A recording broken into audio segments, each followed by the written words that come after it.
The Story of the Little Prince. There was once a little prince who lived by himself on a small asteroid called B612. He believed that he should take care of his planet, so he always cleaned his 3 volcanoes and cut the baobab tree's roots that secretly grew underground and could split the planet into pieces. One day, a seed mysteriously blossomed and turned into a flower. The little prince had never seen a flower. "You are so beautiful," he said. "I'm going to water you and protect you with this glass globe at night."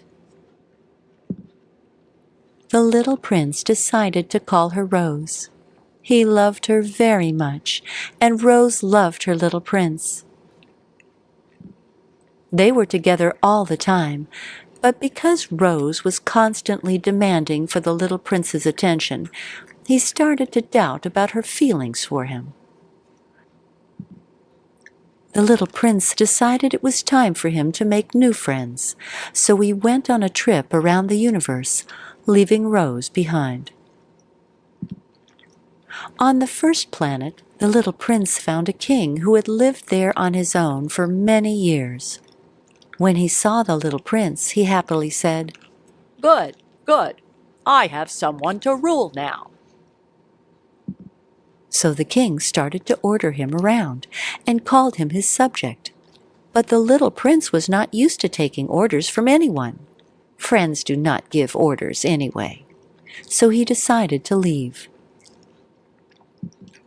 The little prince continued his journey, and on the next planet he found a man very well dressed.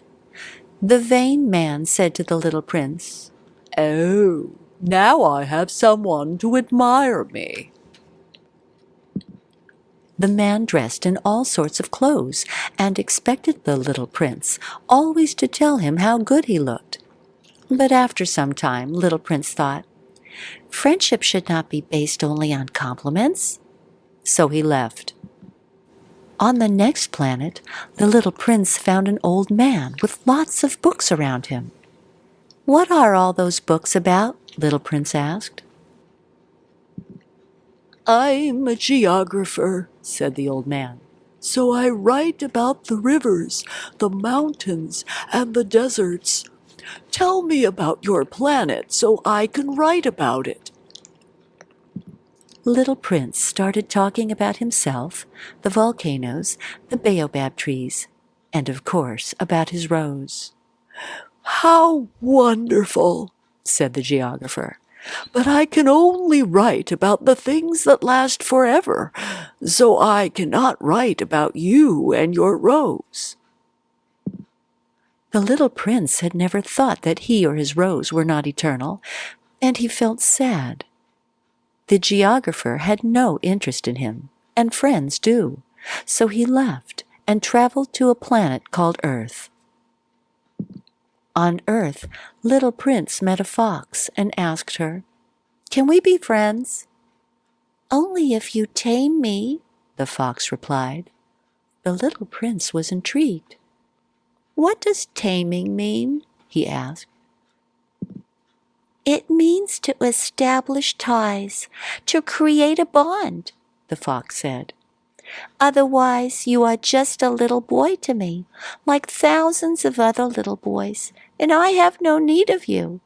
And you, too, have no need of me, for I am just like any other fox."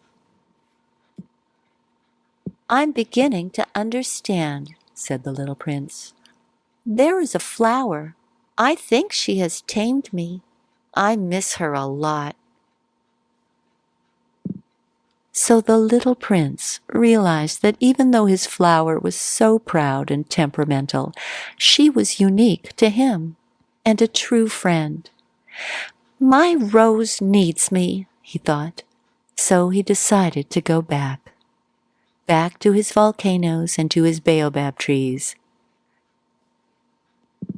And when the little prince saw her, he hugged his beautiful rose and said, "I'm responsible for you, and I will be with you forever. The end. Thank you for watching. Please like and subscribe.